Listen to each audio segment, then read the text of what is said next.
చిత్తూరులో సోషల్ మీడియాలో పోస్టు పెట్టారనే కారణంతో మురళి అనే వైసీపీ కార్యకర్తను టీడీపీ కార్యకర్తలు చితక్కొట్టారు. పాపం తీవ్ర గాయాల పాలయ్యాడు. శుక్రవారం అర్ధరాత్రి టీడీపీ కార్యకర్తలు మురళి ఇంటికెళ్లి విధ్వంసమైతే సృష్టించారు. ఆయన పిల్లలు కూడా భయంతో వణికిపోయి మంచం కింద దూరి నరక యాతన అనుభవించారు. మురళికి ఏమవుతుందో అని ఆయన భార్య పిల్లలు అనుభవించిన వేదన మాత్రం వర్ణనాతీతంగా చెప్పుకోవచ్చు. మరి ఇంత జరిగిన కనీసం బాధితుల్ని, ఆయన కుటుంబ సభ్యుల్ని కనీసం ఫోన్లో పలకరించాలన్న జ్ఞానం కూడా జగన్మోహన్ రెడ్డికి లేకపోవడం వైసీపీ శ్రేణుల దురదృష్టకర అంశంగా మనం చెప్పుకోవచ్చు. అయితే ఇదే టీడీపీలో జరుగుంటే దాని అధినేత చంద్రబాబు ఇంటికి వెళ్లి లేదా ఫోన్లో నేరుగా ఇమీడియట్లీగా కార్యకర్తను పరామర్శించేవాడు. జగన్ కి చంద్రబాబుకి మధ్య ఉన్న తేడా ఇదే. చంద్రబాబు ఒకవేళ టీడీపీ కార్యకర్త గాయపడి ఉంటే ఆయన్ని వెంటనే ఫోన్ లో పరామర్శించేవాడు, లేదా లోకేష్ నేరుగా బాధితుడి ఇంటికి వెళ్లి మేమున్నామనే ధైర్యం అయితే ఇచ్చేవాళ్ళు.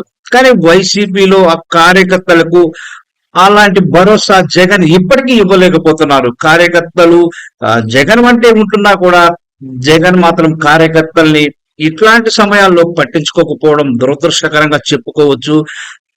ఆ వైసీపీలో ప్రధానంగా ఇప్పుడు లోపించింది మాత్రం ఖచ్చితంగా ఇదేనని చెప్పుకోవచ్చు. కొట్టిన వాళ్లకు కొట్టించుకున్న వాళ్ళకు మధ్య వ్యక్తిగత గొడవలేమీ లేవు, కేవలం రాజకీయ పరమైనవే. కాబట్టి ఇప్పుడు అధికారం ఉందమని విర్రవీగే వాళ్లకు తమ ప్రభుత్వం 2029లో వచ్చిన వెంటనే తగిన గుణపాఠం చెబుతామని హెచ్చరిస్తూ ఆ వైసీపీ కార్యకర్త మురళి పోస్టు పెట్టడమే ఆయన పాలిట శాపమైంది. అదే టీడీపీ వాళ్ళకి కోపం వచ్చింది. ఆ పోస్టు పెట్టిన మురళిని ఇంటికెళ్లి మరీ టీడీపీ కార్యకర్తలు సావబాదారు. అదృష్టవశాత్తు అయితే పాపం అతనితో ప్రాణాలతో అయితే బయటపడ్డాడు. ఇంకా ఉమ్మడి చిత్తూరు జిల్లా వైసీపీ అధ్యక్షుడు భూమన కరుణాకర్ రెడ్డి వెంటనే వెళ్లి బాధితుడిని పరామర్శించి కుటుంబ సభ్యులకైతే ధైర్యం చెప్పారు. కానీ వాళ్ళకి కావాల్సింది ఇది కాదు. కార్యకర్తలకి జగన్మోహన్ రెడ్డి ఆ కార్యకర్తకి ఫోన్ లో మాట్లాడి భరోసా ఇస్తే మిగతా కార్యకర్తలు కూడా మాకు జగన్ ఉన్నాడనే ధైర్యంతో వాళ్ళు ముందుకైతే వస్తారు. కానీ అలాంటి పరిస్థితులు ఇప్పుడు జగన్ కల్పించడం లేదనేది మాత్రం ఖచ్చితంగా మనం చెప్పుకోవచ్చు.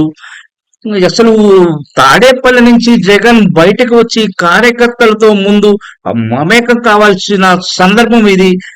ఎప్పటి నుంచో కార్యకర్తలతో కలుస్తానని చెప్తున్నాడు, కానీ ఇంతవరకు అయితే బయటకు వచ్చిన దాఖలాలు కూడా చాలా తక్కువ. కనీసం ఫోన్లో అయినా మాట్లాడి పరామర్శిస్తే ఆ కార్యకర్తకి ధైర్యం అనేది ఉంటుంది. మరి జగన్ ఫోన్ కూడా మాట్లాడకుండా ఇలా ఎందుకుంటున్నారు? వైసీపీ కార్యకర్తలు చాలా ఆవేదన చెందే పరిస్థితి. ఇంత కొట్లాడుతుంది కేవలం వ్యక్తిగత వైరంతో కాదు, రాజకీయ పార్టీతోనే అని తెలిసి కూడా ఆ వైసీపీ కార్యకర్తలు జగన్ కోసం పోరాడుతుంటే జగన్ మాత్రం వారిని పట్టించుకున్నట్టు తెలియట్లేదు, పట్టించుకున్నట్టు తెలియట్లేదుగా ఉండడం నిజంగా దురదృష్టకర అంశము. వీళ్ళంతా ఎవరి కోసం దెబ్బలు తినాలో ఇప్పుడు జగనే సమాధానం చెప్పవలసి ఉంటుంది కూడా. ఎంతసేపు తన దగ్గరికి వచ్చే వాళ్ళతో మాట్లాడడం తప్ప తన కోసం ప్రాణ త్యాగానికి సైతం వెనుకాడని మురళి లాంటి కార్యకర్తలను కూడా పట్టించుకోవాలి జగన్. అది జగన్కి తెలుసో లేదో మనకు తెలియదు. కనీసం 5 ఏళ్ళు వైసీపీ కార్యకర్తల్ని అధికారంలో ఉన్నప్పుడు పట్టించుకోలేదు జగన్.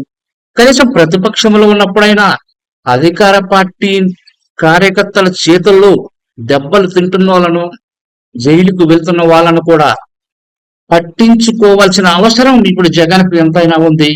మరి అది జగన్ ఎలా రిసీవ్ చేసుకుంటాడు? ఆ కార్యకర్తలని పరామర్శించే ప్రయత్నం అయితే చేస్తాడా, లేదా నేతలతో ఫోన్లో టచ్ లో ఉండి మీరు వెళ్ళి పరామర్శించని చెప్తారా అనేది మాత్రం మనం ముందు ముందు చూడాలి. అయితే ఈ ఫలితాలు మాత్రం 2029కి ఒక గుణపాఠంగా అయితే ప్రజలు కార్యకర్తలు చెబుతారనేది మాత్రం వాస్తవం. ఇప్పటికైనా జగన్ మేల్కొని దెబ్బతిన్న కార్యకర్తల్ని ఫోన్లో పరామర్శించడం కానీ లేదా ఇంటికి వెళ్ళి చేయడం కానీ తప్పనిసరిగా చేయాల్సి అయితే ఉంది. అది జగన్ రాజకీయ భవిష్యత్తుకు మంచి మైలురాయి కూడా అవుతుందని చెప్పుకోవచ్చు.